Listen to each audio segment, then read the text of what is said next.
What's going on, everybody? I'm Marcus. You're here at the channel of the Debt Free Dad, where, as always, we're following my family's financial freedom journey, my first generation millionaire journey. That's the new rebranding that I like to drop. But we're also talking and learning about finances along the way.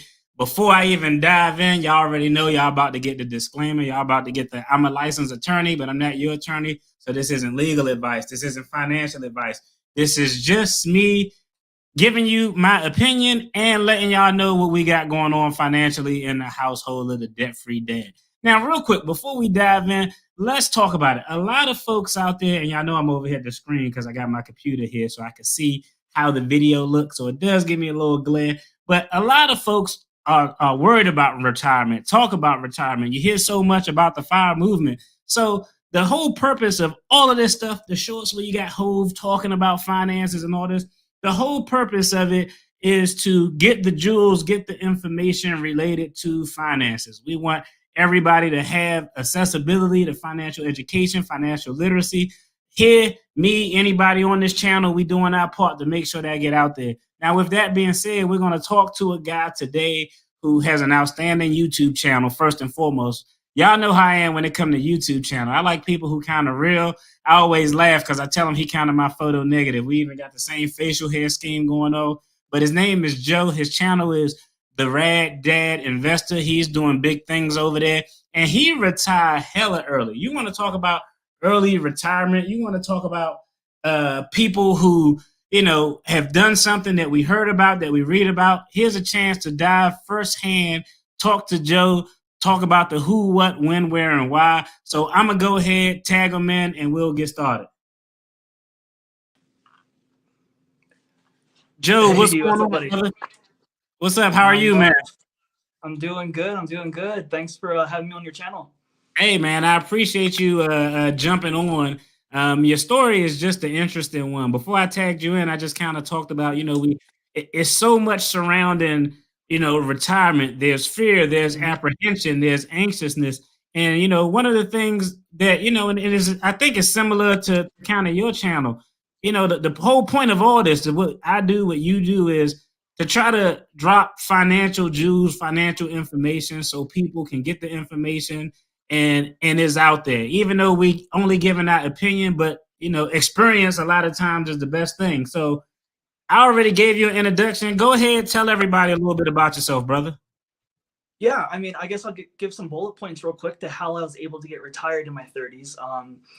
I've always kind of had maybe like the entrepreneurship side hustle since I was a kid. I started off as a kid, buying video games at yard sales and then flipping them at video game stores, trying to double my money. I knocked on people's doors, trying to mow their lawns. And I mean, I just did that from like probably 11 or 12 all the way until I was able to actually have a real job when I was in high school. Fast forward a little bit, with all that money I saved up throughout all those years, I was able to buy my first house at 21. And that was in 2008. So it was actually a really good time to buy a house. Everyone knows what's going on in 2008. So I was able to score a really good deal in 08 for my first house. I had this big house living by myself, right? And then I heard about house hacking. So I contacted 2 or 3 of my closest friends, asked them if they wanted to move in, rented out 2 of my rooms at first, eventually rented out all 3 of my spare bedrooms. I was living rent-free. Literally, I didn't have to, I paid like $25 with utilities and my mortgage all included. But all that money I got from them, I literally just threw that into the investing world. I just threw it into stocks, individual stocks, some ETFs, a little bit here and there. And then, fast forward a little bit, I was in banking at the time, right? And I was also doing side hustles. I was working at a bar on the weekends. So not only was I working at my corporate job, but I was also, I was a young guy, so I was able to do that. I couldn't do that anymore. Working 7 days a week forever. So let me ask you real quick. And you gave us some of that background. I like to have everything broken down to the most simplest level because I mean, for 2 reasons. 1, because I'm a simple person, and 2, I was always taught you got to break everything down from the jury. Tell them what they're going to see, show them what they're going to see, then tell them what they just saw. So let's kind of start from the beginning, from a background standpoint. And Yeah. this is water, by the way, everybody. So, but Oh, let's start cheers. from Water. let's start from the beginning. Does tell me about, kind of your background, with money. Like, what type of environment did you grow up? Was finance discussion Yeah. something that's common? Tell me a little So bit about that. yeah, that's a great question. I grew up, um, and I'm not saying this to be derogatory to my family at all, but I grew up from nothing. And I just saw, my mom was a single mother. I never really met my dad ever, never spent a day with him that I could remember. Um, so my mom was struggling as a single mother, but she worked as hard as she could, multiple jobs to give me the best life she could at that time, right? So as I grew up, I never knew I was like my family was poor, right? It just didn't click with me because my mom tried her hardest, but I saw her struggling, right? So at an early age, I'm like, I don't want to have that lifestyle. I don't want to live paycheck to paycheck and struggling, right? Like as a parent now, I can only imagine how she felt at a young age. My mom had me when she was 18, right? Mm, So I'm 36 and I only have one kid right now. So I would be super scared if I had to live that lifestyle. So from a young age, I just kind of realized that's something that I want to try my best to try to avoid. So I right. think that's what really it really pushed me to try to. I've always chased money, but it's not for the money. It's for like the freedom and the security that it comes Right. with. Right. Okay. And that being said, I don't knock anybody's background, but I will tell you, when I consume content, when I want to learn from people, I appreciate people and I can relate more to the story like yours. Cause I mean, as you was describing that, I was like, damn, I was joking about being my photo negative, but we might really be brothers. It sounds like a similar story there. But I think when you come from those type of beginnings, and like you said, our parents, the generations before us, they did the best they could with the information they had. But I think that Mhm. for someone like me, it adds a lot more, just validity. I guess if we talking about street cred, I kind of like those stories that have the street cred, the kind of from rags to riches, so to speak, type Mhm. of stories. So with that background, um, when did you when did that light first go off for you? Where was it somebody you met in the working field? Was it school? When did like the first time when you kind of realized like, wait a minute, I could do this differently and have Mhm. something different? When did that happen for you? Well, I mean, I guess like my mom planted the seed for me, right? Like I at the time, like the first memory I have of how I need to make money is I really wanted Sonic the Hedgehog for Sega. And my mom's like, you need to go and do chores or mow people's lawns or whatever and pay for it yourself. And I guess that's really where it started. She planted the seed. You know what? I yes, as a kid, it'd be awesome if my mom bought me something I really, really wanted, right? And Right. she took care of me. But when it came to like the luxury stuff, like a Sega game or whatnot, like if she didn't have it, it's like she didn't have it. So Right. she told me to Right. work for it. So at a young age, I think I was like 10 or 11 when that started, maybe 12. And then she started taking me to yard sales and I started looking for video games and buying them for as cheap as I could. And then went down to Funko Land and sold them or traded them for other games that I really wanted. So just at a super young age, she taught me that I need to work for what I want. And Okay. Dope. yeah, Dope. That's good. And I think that's a real credit to her to understand that by planting those seeds early, it could be a big return into you. You know what I mean? I yeah. said it was funny. I just told my son today. I was like, man, kids are like stocks. I said you don't just pour into your kids when they're being good. You pour into them when they're being bad. Well, you pour into them when they're being Mhm. down because it's the return on the back end when they're adults. And stocks kind of that same way, whether they're up or down, you put into them because down the road they're going to produce something fruitful. And so she planted those seeds. So tell us about the early stages past Sonic, Okay. when and past Sonic, but before you got to the house hacking, like that age range between graduating high school and 21, 22, when you bought that first house. What were your influence did with regard to money? I didn't know anything about investing or anything like that. So I was just a saver and I wanted to save. And to me, it became a game. At that age, in my late 18s, 21, everyone at that age is generally trying to go out and party or go to the bars or whatnot. And that just, to me, that never really interested me too much. I've always been a homebody. I always like to Right. have my friends over at my house. Let's play video games or watch a movie or board games or something like that. So I was never really intrigued with going out to the bars or going out to the clubs. I've never been to a club in my life, and I mean, I did work at a bar for a while, for many years as a side hustle. Right. But besides that, between 18 and 21, it was almost a game to me to try to save as much as possible because I Right. wanted to buy a house. Well, I tell you, I think I can help you with never going to a club. We can remedy that shit right there. You never go to a club. Yeah, the missus could come too. My wife come with me, and I be in there yawning. So, well, that's dope. So you had that background. You were a saver, which is good. I mean, being a saver is definitely much better than being a spender. Yeah. So that you purchased a home.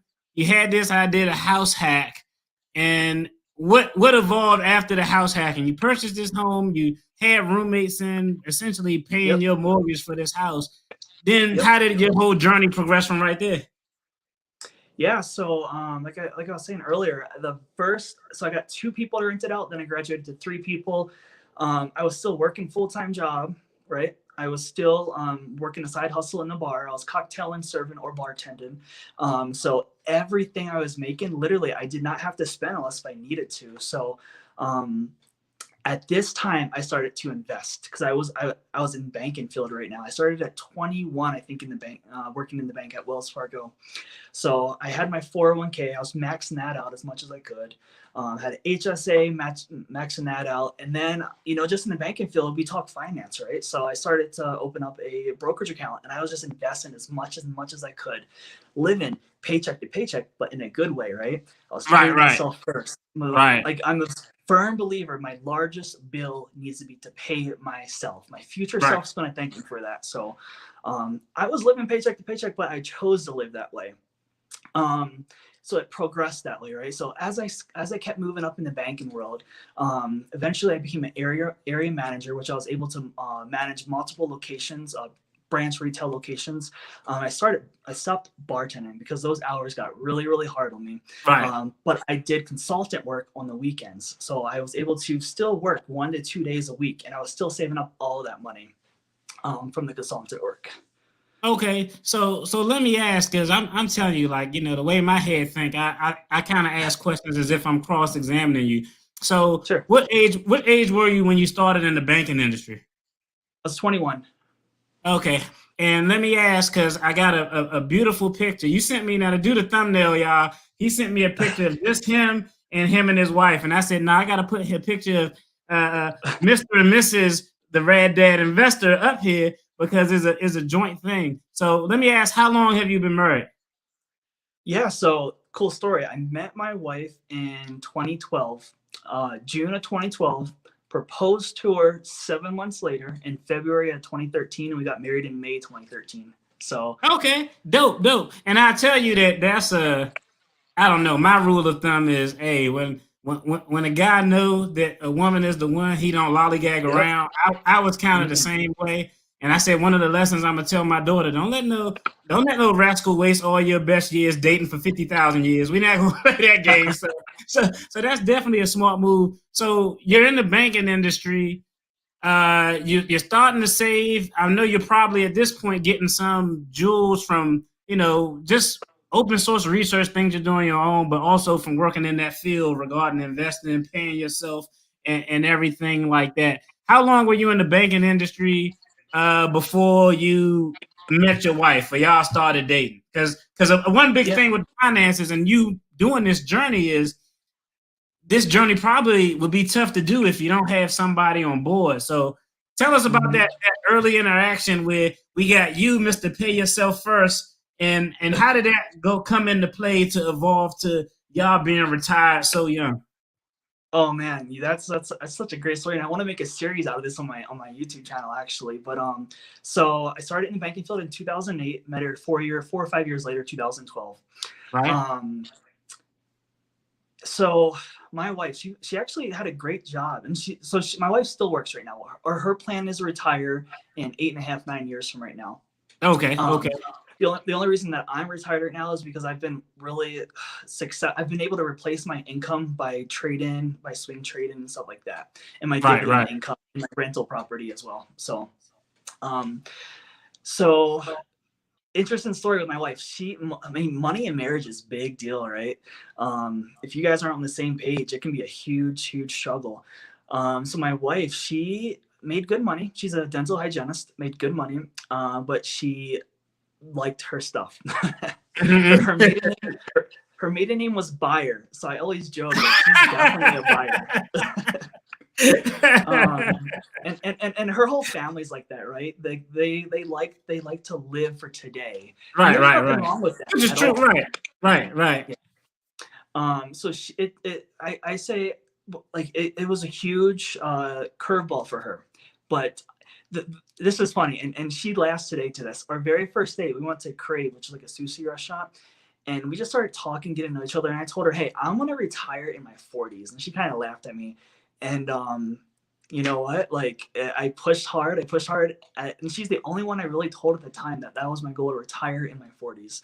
Right. Um, and you know what? Like, God is good. I was able to exceed my expectations with that. And you know what? Investing can have some luck to it, and I did have some luck on my side, but I had to invest for that luck to happen. Okay, and that's a dope story. I don't want you to be a spoiler alert and ruin the series, because that sounds like it's going to be something I definitely going to have to tune in on. And we're gonna dive in a little. We're gonna dive into the financials and the investment a little bit later. I just like to kind of build that background, the who, what, when, where, and why. Now, when Mhm. you were on this journey, you said that she was one of the very few people you told. But when you paying yourself first, you showing some delayed gratification, you showing some self restraint, Oh yeah. not being able to do the things that probably some of your friends, your family members wanted to do. How was that received? Where you kind of looked at it as, oh yeah, this brother got a plan, or they looked at you like, man, you cheap as hell. Like, how are you received during this period of you trying to accumulate and save and invest? To be honest, I've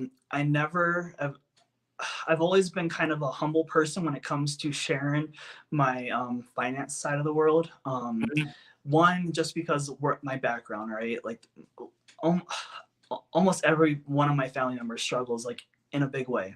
Mhm. So I've always been almost like ashamed to talk about it, right? Like, or bad, or whatever you want to call it. I just have never really wanted to broadcast that necessarily.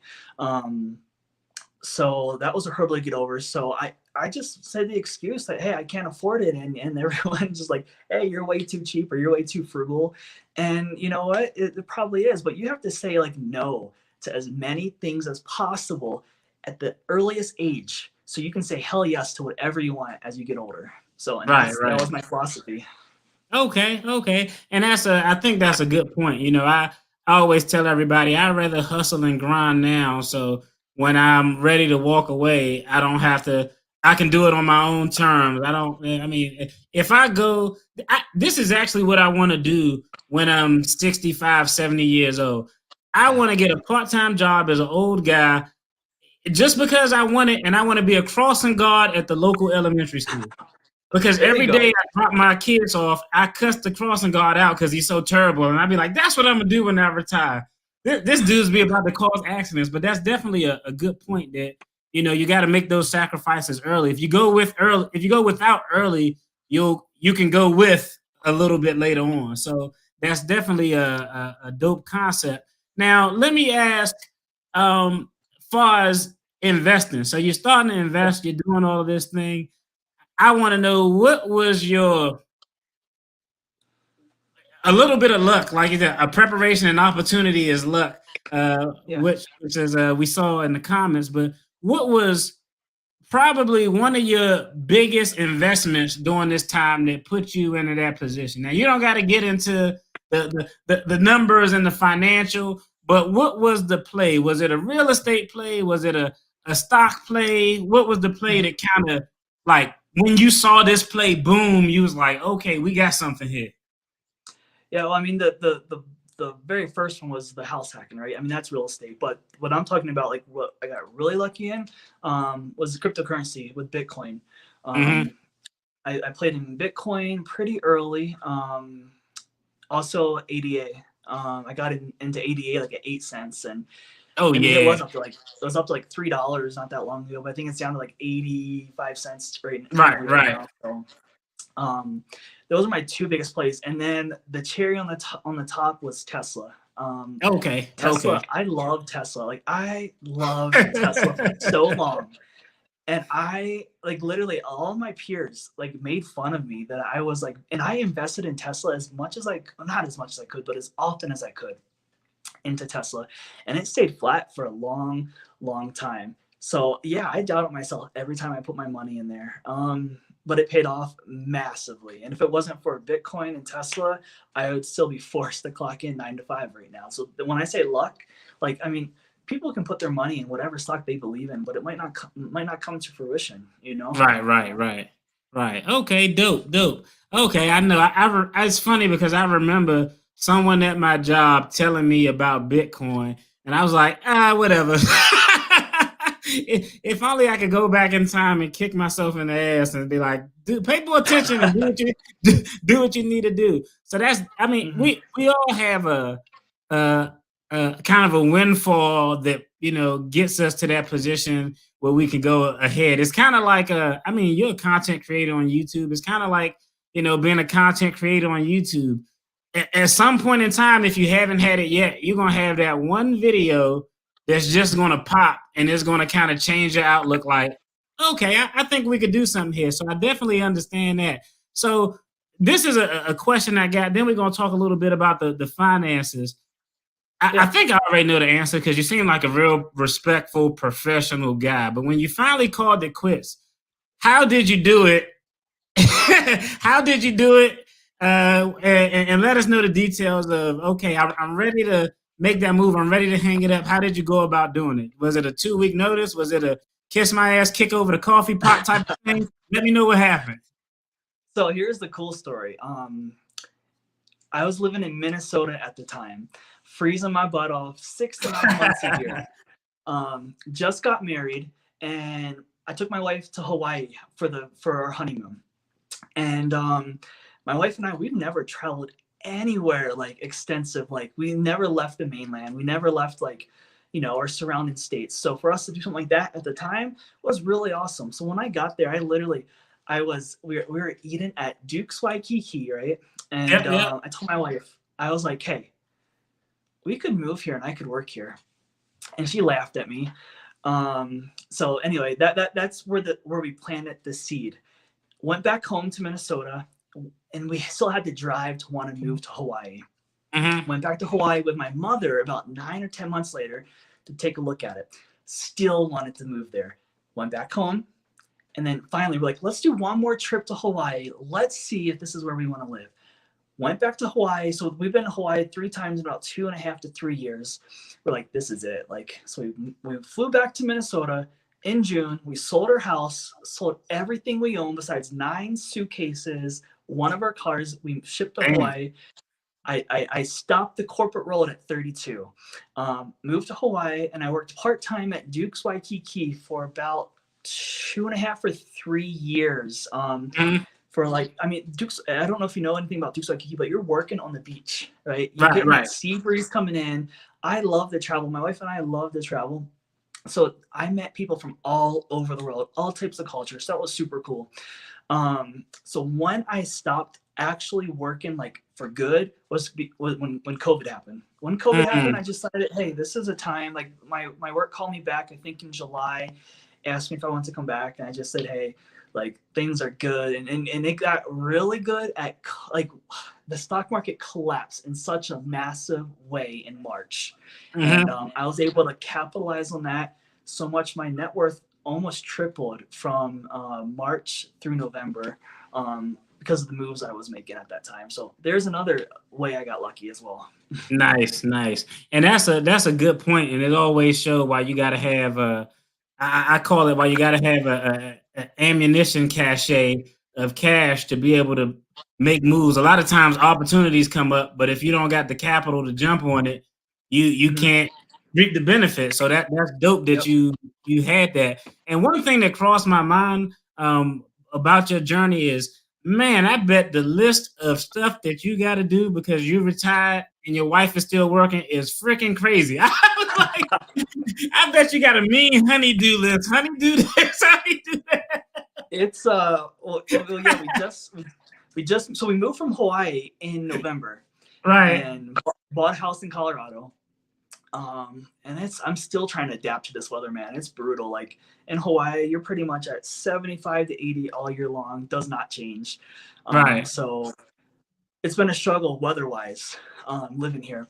But yeah, it's so I get up in the morning and I do swing. I'm only a swing trader right now because I cannot day trade in this current environment that we've been in Right, over the right, last right, 2 years. right, right, Um, right. I'm not smart enough to figure that out, so I'm not even trying it. Whenever I see an amazing company drop for no reason, I buy that company and I wait it out until it swings back up. And luckily, it's been doing that in a big way. So I've Right, been right. more so just taking a look at that, but I'm also a stay-at-home dad. I take care of my child, Nice. so that's super fun. So, and then my wife, she gets home early from work. I mean, Monday through Wednesday she's home by 4, Thursday she's home at 2, and Friday she's home at 1. So, it's kind of a nice schedule that we have set up. But you're not wrong. The honey-do list It has, is I mean, it's only fair. I mean, I think that's fair. So you know, it's nothing. Hey, let Mrs. Rad Dad Investor know it's all love. That's what's up. So let's talk a little bit about, you know, one of the big things that, you know, people gonna tune in. They like, damn, okay, we heard your story, but if you know, a lot of people, they may not get that jewel drop this early. They may not have that idea. That light may not go on. So yeah, you know, I think everybody has to have their own definition of what financial freedom is, and that doesn't, to sure. me, that doesn't denote retirement. It doesn't denote, not necessarily for me, a dollar amount. It just denotes a financial peace of mind. If that kind of makes sense, you know, if something come up, I can handle it. That's just kind of, you know, financial freedom. So if it's somebody from day one right now, this is the first video they watch, they say, man, let me jump on YouTube and see what's going on with finances because I'm Yeah. tired of living paycheck to paycheck.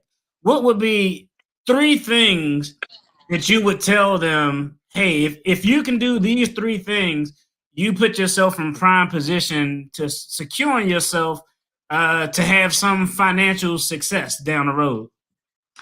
Yeah, so I mean, the number one thing that I think, like, if you look at someone's credit card statement or bank statement, you look at their spending habits, that's who that person is. If they're going out to eat, going out to the bars, like that person is living like carelessly with their finances. So, number one is check budget. Do your budget. Like if you're living paycheck to paycheck truly because you're only being able to pay your bills, then that's one thing. But if you're living paycheck to paycheck because that's your choice, like because you Right. want to go out to the bars, you want to buy toys, this or that, like you can change your life dramatically quick. And what I mean by that is like the easiest way to become a millionaire is to invest like $10 or $11 a day into an ETF account. And guys, in about 30 years, you're going to be a millionaire, and no one's going to really notice a $10 or $11 investment every single day. I mean, Right. that's a lunch. So pack your lunch and you become a millionaire. That's one easy way. So if someone's truly living paycheck to paycheck, I would say just try to find the side hustle. One of the things that I like to do even right now, there's a big thrift store called Arc. I like to Mhm. go to Arc and I like to check out things like you can find old sports like cupware. You can find, here's a really cool thing. You can find like those little Sony remotes. They're like $2 at the thrift store, and those things can go for $20 to $30. Like those little things right there can add up in a massive, massive way, and very quickly.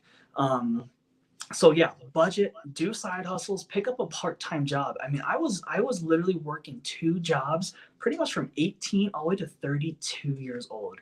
And even right now, if you count me being a stay-at-home dad, me being a day trader and side hustles, I mean that's 3 jobs right there in itself. Right. So I Definitely. mean, you always got to be thinking, and like it's sometimes you just get down and you feel sorry for yourself, right? And you just got to get out of that, because the moment you see a little bit of a fresh air, that can really get your juices going, and want to keep doing it and keep doing it and keep doing it. And don't get discouraged, because it takes many months, if not years, to actually see the seeds that you're planting come to life. Right. Yeah, and I think that's a good point. It's funny. I tell everybody like, hey, as a practicing attorney with a client base in court every day, 24/7 with trials, at 7 o'clock on Monday, Wednesday, and Friday, I was off work. I was done.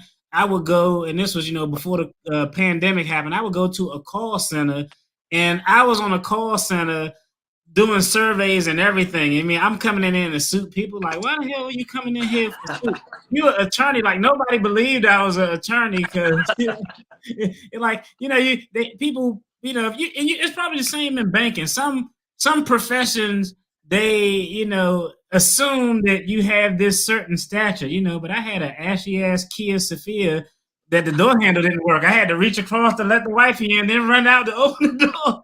And so you got to be willing to make those sacrifices and definitely Mhm. do what most people aren't willing to do, because most people, Yeah. I mean, real talk, most people would be, how embarrassing somebody would be if, oh man, somebody called the Uber and your attorney or somebody you saw an attorney as an attorney came and picked you up. They'd be like, oh man, Attorney Mark is lame as hell out here driving that. Some people would be too embarrassed to do it, but you got to have that mindset of, I'm going to do what I need to do to put myself in a position. So I think Mhm. I think that's definitely a big take. Now I know you talked about swing trade, and Yeah. a lot of people have definitions of day trade, swing trade. They say is any way. I heard multiple definitions. You're talking, it could Yeah. be longer than the day, but up to 6 months. What is Tell us your definition of the time frame that you're talking about from how you swing trade, and with regard to that. So this is how you define swing trading, and at what stage, because a lot of people have dreams of, oh, I want to be a day trader and sit at home and swing trade. At what stage would you think is best for a person to be in before they said, I want to try to take this on as a full time thing? Because I know for me, I have two goals offhand that are up front. I have a millionaire date that I haven't talked about yet, but I got to date an ETA before I become a millionaire, and I have an ETA before I have an actual $1 million of liquid assets in investments and accounts and so forth. Those are kind of two of my Mhm. goals, and I know how to do options. I did a couple of options play, but I'm gonna stick with my investment strategy, and I'm not gonna go fast into options until I reach goal number one, which is okay. I'm officially a millionaire now. Now I'm gonna diversify my investment. So define what you're talking about as a swing trade. Explain a little bit about that, and Mhm. what stage somebody got to be financially before they say, "Oh, I can do this and generate an income," as opposed to, because a lot of people aren't probably as nice as you, and you hear a lot of horror stories about people who lose doing that stuff. So tell us a little bit Oh, about I've lost a lot. um, candor. I and just appreciate the candor. yeah, you got to win more than you lose. That's what it is. And you you can't hope the stock's going to come back. Like you just got to cut your losses when it breaks trend, the TA. Like you just got to cut it. Like don't hope that it comes back in a week or 2 weeks, because guess what? It's probably not going to come back for months or Right. quarters. So the biggest lesson to learn is, like, if you're down and it's broken resistance, cut it right away. And you know what? A lot of times when you cut it, that's not super bad, because you have so much gains on the other side. Like you're just eating away from the little bit of the gains that you have that you have to put in your taxes. Um, Mm. but right now for swing trading looks different for me now than it does like in a normal market. So I look for like high quality names right now for my swing trades. If Amazon drops for no reason because the market drops. That's a great one. That's an easy Right. one right now. Easy. Right. It's so easy. It's crazy. Right. So that's one I've been looking at a lot. Nvidia, swing trading that like crazy. Home Depot. Like I pick safe names that if the market does keep going down for whatever reason, like I'm not worried about the stock. It will come back. These names that I'm swing trading will eventually come back. Right. But it looks like for right now, I'm hoping for 1 day to within 3 to 4 days. Like I don't want to go into a weekend with any trades. Holding something okay. Yeah, just with the current environment. Like right now, this my next video coming out. I'm talking about this. I've been shorting a lot of stocks right now that a lot of people are buying. And I don't want to get into those names necessarily, but I'll tell you one name that I shorted and I actually sold on Friday just because I didn't know what would happen over the weekend, and that's Lucky Martin. That. I probably made like 4 or 5% off of that, so nothing impressive. But I didn't want to go into the weekend with that in there, right? Right. So I just pick high quality names right now that I am not scared that if they go down, I'm gonna go comfortable. dollar cost average. Right. That's a smart play, and I feel you because when you swing trading, like you have no clue. That's one thing I appreciate about the crypto market. It's 24/7. It's always going. Mm-hmm. I can imagine how I feel if I'm holding something on Friday, thinking things are sweet, and you don't know what happened Saturday and Sunday, and that Monday morning could be brutal. So I think that's definitely, a smart play. Let me talk a little bit about, and I want your opinion on, because I actually did a video, the basics of a stock chart, and I actually got to do a second part to that because it's two things about a stock chart. That video I did, I talked about these the fundamentals of stock chart, just how to read it. But it's one thing to know how to read a stock chart, but it's another thing to be able to identify patterns. And I did a video where I talked about defense stocks, and looking at a long-term chart, I'm talking about over years, I was able to identify a 2-year down period, an 8 or 9 year run, a 2 to 3 year down period, an 8 or 9 year run. So how much analysis are you using for the charts, and how much actual review are you looking at when you're doing this technical analysis of companies? Because I know fundamentally the companies you're investing in, we all know the fundamentals. If I say Home Depot, you're gonna say, oh man, Home Depot, that's fundamentally I know they ain't going no damn way. So how do you use the actual reading of charts and patterns to make your predictions, whether it to be down or up? Do you use that, and if so, how? So are you talking about swing trading or just investing? Just investing in general. Investing in general. Oh, investing in general. Okay, so I look at them totally different. So investing in general, I kind of just look. I don't reach for stocks, right? If I'm never going to be the one that buys a stock at 52-week highs or close to 52-week highs, I'm just too cheap for that. Right. When the candle, so super basic, when candlesticks just start breaking out and they just get longer and longer, like that's a great indication to go ahead and start buying it. But I only buy in high quality growth companies. Like I've bought 2 growth companies that I believed in that have been just getting demolished over this last like 5 months, and that was Neo and DraftKings. Besides that, everything I've been buying has been exploding up in a big way.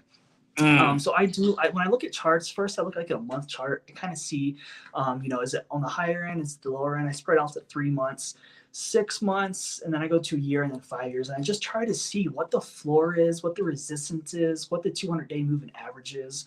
So just really, really basic information that anybody can figure out. So if it's below the 200-day or if it's broken resistance, I wait for it to level out. I wait for it to hit a floor. I don't want to buy it. I don't want to drop what is it called? The knife that's dropping. I don't want to catch the dropping knife. And sometimes you do in markets like this, you will drop the fallen knife. But charts, you can't really look at charts too much when we're in a bear market. Like at least I can't. So I mean, I wait for a floor by far. I need it to level out. I would rather catch it. I'd rather catch it.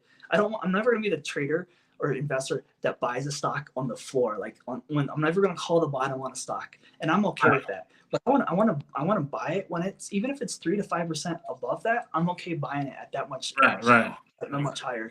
because who knows, it could keep going down and then I could be down 10%. So, so let me ask, because and I want to kind of turn from the swing trade talk, like you were just talking about, just investments in general. Yeah. You got the person who made that turn. You gave a few three things to do earlier if you want to get that kind of financial security, get your foundation, so to speak. Budget, get a side hustle. The mindset to do what you need to do. You kind of talked about those things. Go ahead. Yeah. And pay off bad debt. I didn't get to that Mm. one. Pay off bad Oh debt. yeah. I don't think all debt is bad. In fact, I like to leverage debt, but Right. I'll never have credit card debt. I'll never have any like debt that's bad, like on the books, right? So Right. that's I think the key. that's Pay that off. Yeah, definitely. I definitely agree with that, especially, when on them credit cards, once the Fed raised the interest rate, your credit card interest rate, your credit card interest rate gonna go through the roof. So you got somebody who was paycheck to paycheck. They said, I'm gonna do at least these three things. I'm gonna get a side hustle, and I'm gonna pay off the high debt. They're doing those things, and now they're at that stage where, okay, I can put some in my 401k, I can put some in my IRA. After that 401k and IRA, what would be something safe? What would be the safest way for that person who just kind of dug out of the hole and now they got a little bit of excess? What would be the safest way that they can invest outside of their work 401k or IRA? Some people, I see some people who they've just gotten out of debt and they're investing in single stocks. Some people don't want to touch single stocks. What would be your advice to a person I just got out the mud, my head is above water, I'm funding my IRA, I'm funding my 401k, I got a little bit of excess. What do I do with it? So I'm gonna say a little Dave Ramsey here, and I'm not a huge Dave Ramsey fan, but I do like some things he says. And one thing I like he says is to create an emergency fund. But I don't think you should have that emergency fund in a savings account, because you're literally doing yourself a disservice by your money is literally depreciating every single day. So I would say set up a side brokerage account that you can put your emergency fund in, right, into the safest type of an ETF or stock that pays a dividend, that you're not worried. There's so many safe stocks and ETFs, especially at these levels right here, that I don't think they can get hurt. And if they do, they're not going to hit 20% down. They might lose 10%, right? Right. So that's the number one thing I would say, because if you don't have that emergency fund and something happens to you, you're going to go right back to that credit card. You're going to go right back to debt. You're going to be right back to 22% interest. So, that's something that I would say that's probably overlooked way too much. Right. Let me ask, do you think and this is something me and you I think on the same page with Dave Ramsey, when it comes to getting out of debt and those type of fundamental things, I agree 100% with him. When it gets to investing, sometimes I'm like, we can agree to disagree on some things, but I'm a graduate of Financial Peace University. So, I know that it does have a lot of value. Now, let me ask a little bit about the mindset that, a person has to have. Do you think it's do you think a lot of people learn from seeing others? Like, damn, I saw my parents kind of do it this way, or people I grew up with doing it this way, so I want to do it different. But unfortunately, a lot of people don't learn until they go through a personal experience.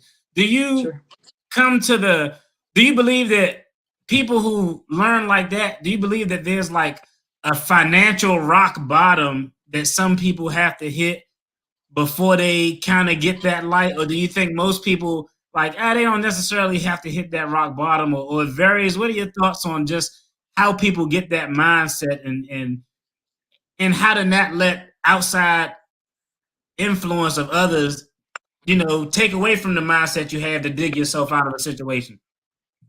Yeah, real talk, I think most people are just lazy. They don't care to learn that type of, that it takes work and effort to become financial literate.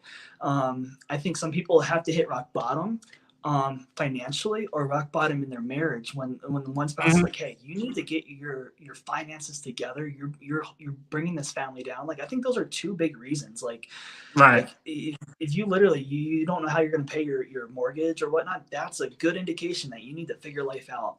Or if your wife or husband is just spending so much money and they're over it, they're like, hey, you need to get this figured out or I'm going to leave you. That happens. I mean, isn't money the biggest reason for Yeah. divorce? Yeah. Yeah. It's Yeah. it's funny because I always say whatever a problem is in any relationship, if you have financial hardships on top of that, that problem is magnified. If Yep. if me and my wife have a communication issue, like I'm not really the best communicator, I get to myself, I don't like to talk. If there's a money problem, it magnifies that lack of communication issue 10,000 times. So I think that's definitely a big part of it. Do you think, and I'm pretty sure you know the answer to this because you talked about it earlier, but and I'll just tell you, this is my personal opinion. I'm gonna give my opinion, and it is what it Yeah. is. I see some finance YouTubers who married and they do their finances separately, and hey, to each his own. I'll pocket watch nobody else. But speaking from experience, as somebody who took dating money habits into his marriage versus now when it's all one thing is my opinion, and you let me know your thoughts, but I don't think there's no way in hell a couple who's doing things separate can make the progress that the same exact couple in the same exact financial situation is making. It's impossible, and I know because that was me. What do you think? 100%. We share finances like crazy, and here's a real reason. Like, if you're sharing your finances with your spouse, like you got to hold yourself accountable. Like, Right. do I want to go out and get that extra, like that whatever, like a monster at a gas station, like something so small like that. That's it's $3, right? But $3 can add up throughout the month. That could be 5 different times, 10 different times. So little things like that, like you hold yourself accountable, that you're trying to like not waste that extra 20-30 bucks every single month. Because if we both do something like that, or if she goes and gets Starbucks before work every day, there's $100 right there. So I think it not only holds yourself accountable for the small purchases, but holds yourself like each other accountable, that hey, we're in this together, we're trying to become financially free as fast as possible, and we don't want these little speed bumps to get in the way. Right. Right. So I mean, she gets her direct deposit right. We have a joint account. We don't have any separate accounts at all. I mean, we have separate IRAs, but that's about it. Yeah, we kind of go along the lines of uh, we have a joint operating checking account to pay stuff out of, a joint savings account. We each have our own checking because the rule that we said was, you know what, you put a certain percentage of your money just for you, a certain percentage. Because if I want new motorcycle gear and I get expensive motorcycle gear, because one, I want to look fly if I do fuck myself up, pardon me. And two, the expensive stuff is the safe stuff. You know what I mean? But if I Right. want motorcycle gear, it shouldn't come out of anything for the family. So we kind of got those separate things. And I'm be honest, me personally, I don't care if she want to go to a strip club to see some stripper named Night Heat with her friends. Have at it. I'll be like, that's your money to do what you want to do with. But I agree with that 100%. Let me ask, and this is a topic I actually want to do a video about. And I think I'm gonna have a family law attorney friend of mine on. When you're talking about marriage and finances, all right? Now, Mhm. you're talking marriage and finances, right?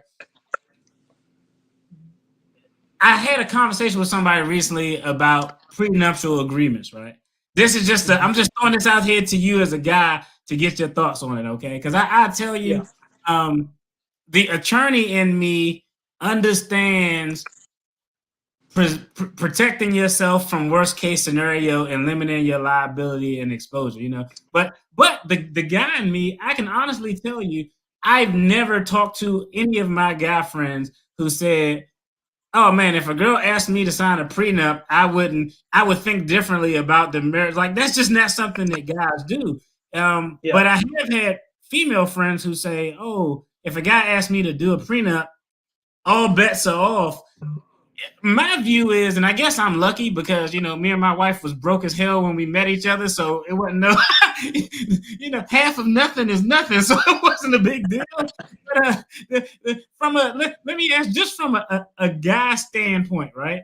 If a guy's if you have a son, a daughter, if both of y'all coming into a relationship and both of y'all are kind of just starting out, it's probably no question is who cares about it, you know what I mean? But what is your Yeah, opinion on prenups and protecting yourself? I know I don't have one. Like I said, we was starting from nothing to accrue something, so it wasn't even a point of conversation. But I tell you, sure, if my net worth was 2.5 million and hers was 2.5 thousand, it probably would have been a different scenario. Just real sure. quick, what are your thoughts on, because finances and relationships is a big deal, and how Yeah. you move together is how you move together. But what are your thoughts on that? Do you know anybody who they got prenup? You was in the banking world, so I'm sure people probably got those damn things all the time because there's Oh, a lot of high yeah, like income earners there. 100%. Like I met a lot of people, but I don't have. I personally don't have any friends or family that I'm aware of that have that. But there's a lot of people out there that, dude, working in the banking field. I'm not kidding you. Like we have regulars that came in all the time, and these husbands, like was mostly men, had separate accounts that their Right, wives right. didn't even know about. But it was so funny when Wow. you saw when you know the married couples, they come in like different times, of course, and they each have their secret accounts that the other person doesn't know about. But working in the banking field, you see a ton of what you're asking about right now. But let's get real. Um, I have a very limited viewpoint with this because I'm just going off of my life. Right, right, Um, right. if that's a question that you have to ask, it's probably not the right person, I um, agree. in I my agree. opinion. However, if I'm 50 years old and I'm trying to marry a 20-year-old and she knows I have money, then yes, I would get it. Or Right, right, if right. Right, fair point. That was a little off subject, but I was like, let me lob something out there to see how he can bob and weave with this punch I'm about to throw at him. So right now, I think we got a little bit, just kind of how you got started, some of the Mhm. things that changed your mindset. Um, you know, Let me know what was if you have somebody who wants to retire early, and honestly, the average retirement age, if I'm not mistaken, I think is like 65 or 60. It's something. Yeah. If you retire at 60, you retiring early because most people aren't Yep. retiring early. So, what would be the takeaway that you would give as we're going to close out? Of I want to retire early. I saw this video. I know I need to get my head above water. I know I need to do those things, but I want to retire early. Is it a dollar amount? Is it a mindset? What do people need to really evaluate and take into consideration of if I want to retire early? This is what I should like. What is the expectation? I should have this dollar amount. I Mhm. should I limit my lifestyle? What is the expectation to make that determination? I want to retire early, but I don't know when I'm ready to retire early. What was it for you to let you know that okay, I know now I can retire early? Yeah. So I mean, at first it comes down to lifestyle. The biggest thing. I I've never owned a new car. We just bought a new car when we moved to Colorado, but before that, I've never owned a new car. So that like just like you do not want to live. You want to live way beyond or well below your means if you can. And what I mean by that is, like my first house I bought was a $155,000 house in 2008. I could have got approved for a $450,000 house, but Mm, why would I do that at that time? Like I didn't have a right, family. I was new in right. the banking, so I didn't know if this was gonna work out, whatever it may be. So live well beyond your means. I mean, we before we got this, we were driving around a 2010 Camry, right? And I mean, most people, if they're retired or have a good chunk of money, they're probably driving around like within a few years of a newer car, if not a new car. And Right, you're right. talking about a $50,000, $60,000 car minimal. Well, like that's just like the lifestyle. People are like, hey, I want to show that I'm successful. Let me tell you this: working in the banking field, you saw people walking in overalls that were like looking like farmers, essentially. Those guys had a lot of money. They Right, had a lot of money. right. We had several doctors that came in they looked very successful, but they had like $2,000 in their checking account. Right. So, but after getting to know these guys through small talk, like, hey, what are you doing this weekend? This or that. They have these boat loans. They have these like $800,000 mortgages, 2 different car loans. Like, so they're living that lifestyle. So you cannot live that lifestyle if you want to retire early. And that's exactly like I learned that from people's mistakes. I was like, gosh, this guy, look how much money he makes. He has nothing to show for it besides materialistic things. And when you're on your deathbed, are you going to wish you had those materialistic things that are now dust? Or do you wish you had the life experiences with travel and being with your family? So that's kind of what I learned. When I realized that I could retire is when I essentially replaced my income just by trading. And then on top of that, I had rental properties and I had my dividends coming in. The cherry on top. So if by chance it was ever a bad year or a bad whatever, like downturn like we're in right now, like I still have the rental and the dividends come in every single month to lean back on if by chance I needed that money. So that's what it was for me. And that's never going to go away. The dividend is never going to go away. It's just going to get higher and higher. And then the rental properties are only going to get higher and higher. So, right. And I tell you, that's dope because, you know, when you think of retirement, you think of it as like a 3-legged stool. You think of, you know, your presumably Social Security, if it's out there, probably won't be for us, but that's a whole nother story. But the 3-legged stool is Social Security, your 401k, your IRA, and whatever you have in, you know, individual brokerage accounts. That's kind of the 3 things to hold you up. So it's funny when you talked about you were able to walk away, you had, instead of Social Security, you were matching your income swing trading. Then you had dividends. Then you had rental property income. So you essentially had those 3 forms of income coming in just from different vehicles. And that was what made you say, damn, I think I could walk away. And you did it professionally, I presume, right? Because you seem like an upstanding, respectable guy. Hey, don't forget, I walked away because of COVID. Right. So when they called me back, I said, I'm okay. That's dope. That's dope. Yeah. Well, hey, brother, I appreciate it, man, having you on. Before we get out here, I want you to let us know, you know, give us a church announcement. Let us know where we can find you on, where everybody watching this can find you on social media. Go ahead, put all your info out there, champ. Yeah, so I just kind of started my Instagram a few months ago, and I'm trying to push that several times a week. It's just the Rad Dad Investor on Instagram.